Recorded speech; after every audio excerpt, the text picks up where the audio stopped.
I'm Sarah Smith, a horticulturalist here at Rogers Gardens, and today I'm going to show you how to make these two super cute fall plantings for your front porch. One that's a little more serious and perfect for Halloween, and another one that will last through Halloween right into your Thanksgiving celebration. These are really fun and unusual, definitely something that's going to stop everybody who comes up to your front door and they're going to ask you all about these, and I'm going to show you how to make them at home by yourself. So the first one I'm going to show you how to plant is the more kind of dark and mysterious fall planting. I love having an option of doing the more traditional fall colors. Here in Southern California, we don't get a lot of fall colors. When it's fall, it still feels like summer a lot of times. So it is nice to kind of mimic that with all the oranges and the yellows and the reds. But I also really love this kind of dark and mysterious kind of Halloween-y kind of coloration that we have going on. And we have some really great plants for that. So that's the first one I'm going to show you how to make. I already have my pot filled up with soil, and in the bottom I have a screen stopper. These are the most amazing inventions ever. It's basically just screen like you would have on the outside of your window, cut into a nice little circle, put into the bottom of your pot over the hole.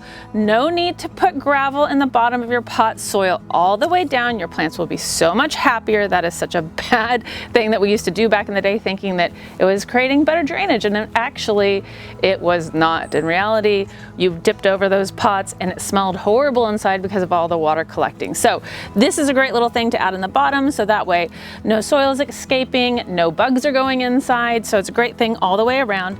Filled up with soil, I already pre-filled, and the first thing I'm gonna plant is this beautiful ornamental pepper. Isn't this like the gorgeous coloration you've ever seen? I love it so much. This is not an edible pepper. It will produce little tiny kind of black purple peppers on it, but just the foliage color is so pretty. So I have this gorgeous black pot. I'm gonna put this in, and you'll notice what I'm doing is a lot of really contrasting colors because it'll make that purple dark pop amazingly. So this plant here is an ornamental pepper. This is such a beautiful plant. This was my inspiration for the whole entire planting that I'm doing in this pot today. It will make little peppers. They're not going to be tasty, but the color is so fantastic. And because I'm going to build this pot like it's going to go on a porch, I'm going to make it so there's a backside. So this is going to be my thriller plant. Here at Rogers, if you've watched any of our videos about planting, you know we have the thriller, the filler, and the spiller. So this is the main star attraction basically. So I'm gonna just pull it out of its container gently. You can see that it's pretty root bound here, so I'm gonna kind of pull it apart a little bit. I don't wanna go crazy pulling this apart. I don't need to make a lot of room in this pot. This pot is a nice big size, but I wanna kind of just break up the stuff on the bottom, and I'm gonna find the side that I think is the prettiest, and I'm going to move the soil away a little bit. I want the top of the root ball to be really close to the top of the pot, because as you water it, the soil is going to kind of compact down a little bit. I've already kind of pushed the soil down some, but I wanna make sure that it's not too low because it will get lower over time. So this one was a little bit root bound on the bottom, so I just pulled away a little bit of the roots here. I don't need to make it too small because this is a nice big pot, so I'm just gonna pull away a little bit. You don't want the plant to stress. If you take off too much of the roots, you can cause some stress on the plant, but I wanna make sure that there is not a lot of crisscrossing roots on the bottom, so that's what I sort of pulled away. And I'm gonna set that nice in the pot. I've already compacted the soil down a little bit, and I want it pretty high because as you water, it's going to compact over time, and you don't want it to be too low in the pot. So that's in there nice and firm. And the next one I'm going to put in is this beautiful black mondo grass. I love this so much. It's got a great dark color. This can get kind of lost if you aren't working with contrasting colors, so I'm going to show you how I'm going to make that pop. But that's going to be the next thing that I'm going to put in, and because I do have kind of a backside, I'm going to put it up close to this pepper so this can kind of be in my back area. And then the next thing I'm going to do is these gorgeous super gray, beautiful colored Dusty Miller.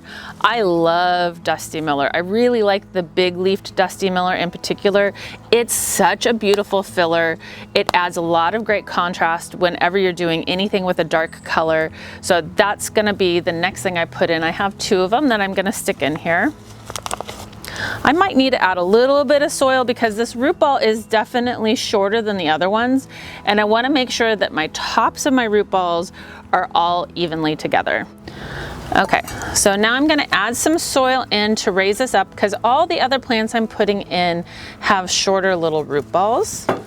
So the next one I'm gonna put in is this gorgeous Dusty Miller. Look at that pop. Isn't that great? I love it so much. I think Dusty Miller is kind of an underrated plant, but I kind of feel like the popularity of it's kind of gaining again because it really does add a beautiful filler. It also makes for a really good filler for cut flowers too. Once they get kind of tall, I like to use them for cut. So look at that gorgeous filler in there. Those are so beautiful.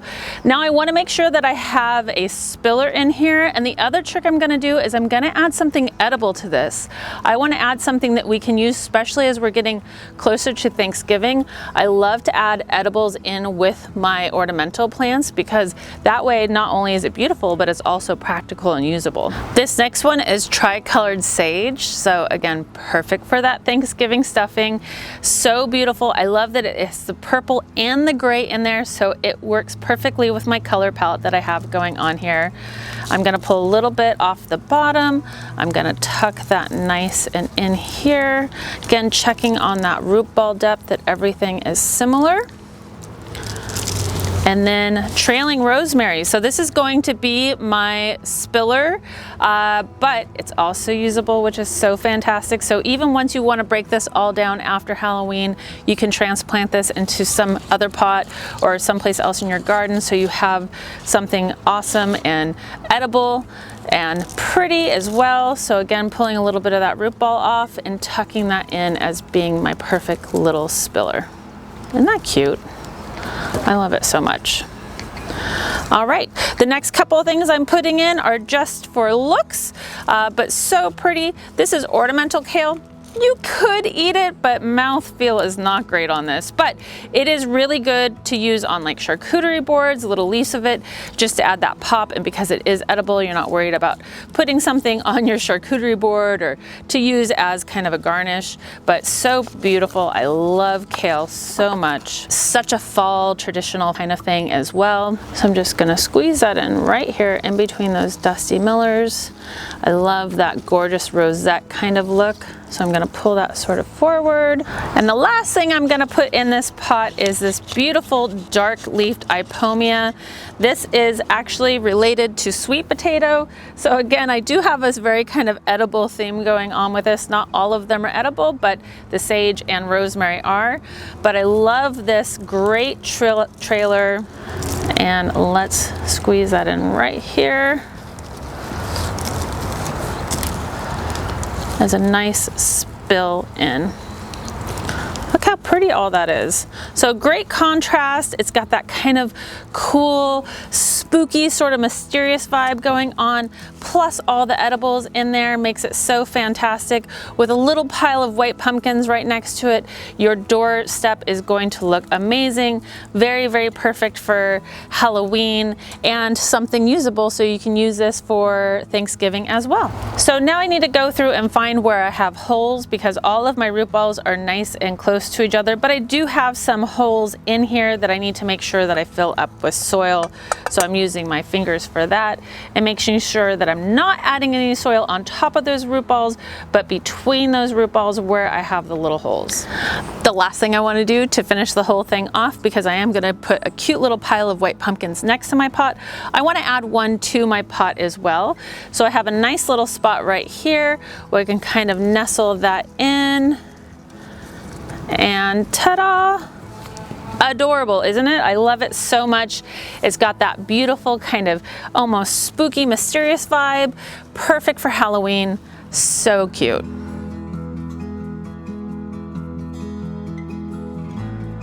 So this pot is going to be my more traditional kind of fall color pot, and I'm going to show you how I build this pumpkin tower. We sell these really great obelisks here at Rogers. They come in all different kinds of sizes, so I'm going to use this little small one to build my pumpkin tower. So the first thing you want to do is find an assortment of pumpkins, all varying sizes, so that way you can push it into the tower. So I'm going to start with my smallest one first, and I'm just going to thread it right in.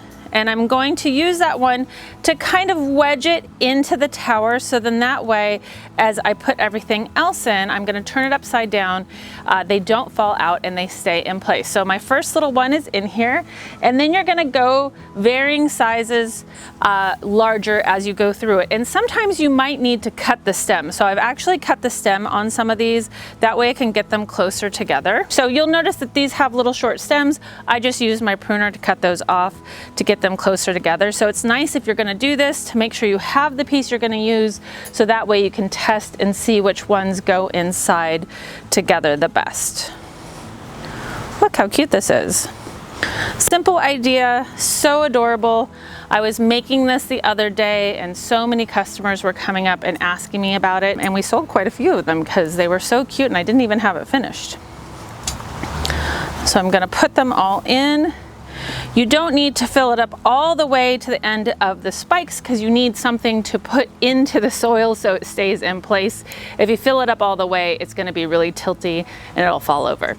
So the next plant I'm going to put in is this beautiful Carex. It's got this really beautiful kind of caramel color. I love it for this fall coloration. When you're doing a traditional fall coloration, don't forget about your browns. That's why I picked this really pretty brown colored pot, this urn here. I also am making sure that now that I'm planting, I'm thinking about where the back is so I can put the emblem in the front. Something like this has really beautiful detail and I want to make sure that's pointing out. So everything towards the back is going to be my taller plants and everything towards the front is going to be my shorter, because I am going to put this up against my door so it does have a very obvious backside. So I'm going to put that guy right in here, holding on to my tower to make sure that I'm keeping my tower upright, because this is going to help my tower stay in place as I'm doing all my planting as well. So the next thing I'm going to plant is another beautiful ornamental pepper. I definitely have a thing for these right now, but every fall these come out in such beautiful colors and everybody's constantly asking about them. You get all these colors on one pepper, so it makes it really fun. It's really interesting. It's totally a showstopper plant. So I'm going to stick that into my container as well. You will have to kind of hold on to your tower as you put them in, because these will kind of help keep your tower in place. So don't worry if it gets a little wobbly.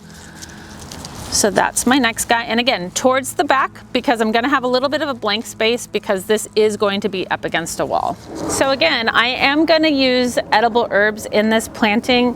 I'm looking for something that you can use for Thanksgiving. So you'll notice in this I have the very traditional parsley, sage, can you see where I'm going with this? Rosemary and thyme. This is a beautiful lemon thyme. I love the coloration on this. That yellow goes really well with the yellow in here. So again, we're gonna have edible stuff. So it's that kind of Thanksgiving stuffing vibes going on. So I'm gonna add those in. And I have one more thing for a pop of color, this gorgeous kalanchoe. Everybody says this word different, but kalanchoe is a really nice plant because it has gorgeous flowers, very low water. When you feel it, it's kind of heavy because it's very succulent, but I just loved this color in here. This was something as I was walking around the nursery, I just saw it and it kind of gave me, honestly, the inspiration for this color palette that I chose. So now I have my sage placed, and I just have two last things. My beautiful lemon thyme. I love this coloration. This one's kind of a good filler because it does spill a little bit, but it kind of almost just takes the shape of its area, which I think is really great. And last but not least, I'm going to put my spiller in, and that's going to be this gorgeous rosemary here. So now I'm going to look through for those little pockets between the root balls to see where I need to add a little bit of soil, but that's pretty much my end step, which is pretty amazing. I love, love, love the way this one turned out. The nice thing about these mini pumpkins is they're very, very hard and they do not rot very fast. So you can have these pumpkins for an incredibly long time like this, probably way past the time of when you actually want them. But this works really well in this application because you are going to be adding water here, and they're not going to rot. They're going to stay nice in these little towers and my beautiful little obelisk here that we sell here at Rogers. But I love the way this turned out. It's so cute. It's so unique and so different, and definitely something that as people come up to your front door, they're going to absolutely ask you about it. So both of these designs, super easy to do at home on your own. We have all the stuff for you to recreate these for yourself right here at Rogers Gardens. So make sure you come in, you see all the fantastic things we have going on this fall, all the beautiful things we have coming up for Christmas as well. To stay up to date with all the fun things we have going on here at Rogers Gardens, make sure you follow us on all of our social media platforms. We have a fantastic Instagram and Facebook page, and if you sign up for our email list, you'll get all kinds of great videos, and you'll be the first one to know about what's happening here, so that way you don't miss out on it, because stuff happens so fast here at Rogers. It's here one day and gone the next, and that way you'll know about it before everybody else does, so you can come in. Be well, be safe, and happy gardening, everybody. Bye.